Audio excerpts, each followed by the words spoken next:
свадебное путешествие едут только вдвоем и не берут с собой родственников. Они же нам не мешают. Они сами по себе, мы сами по себе.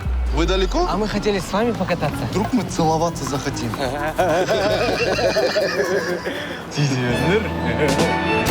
Мой муж, оказывается, не хуже Тавекель Муслима.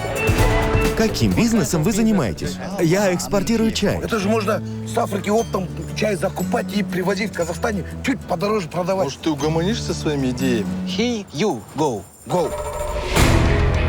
Иркош и Багдаулет улетели в Африку. Как улетели? Ты посмотри, сколько чая. Скоро пай было. Ну что, Ален, Тусландар'ın arkasında в Африку попал. Хозяйка. Сәлеметсіз вообще. Где ваш муж? Мы братья ищем. Как их найти? Он говорит, если хочешь залезть на дерево, начинай снизу. Ну и в Большой Америке Юркоши нашли. Вы думаете, что мы в маленькой Кении их не найдем? Заводи. Чонгун. Just get out of my house right now. Ален, не надо. Вот зря я с вами поехал. Теперь нас съедят. Пицца!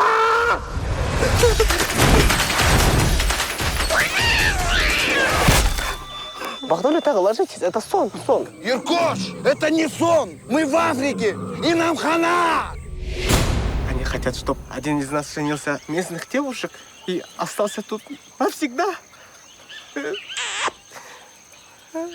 Походу, это действительно сон. Бизнес по-казахски в Африке с 27 декабря во всех кинотеатрах страны.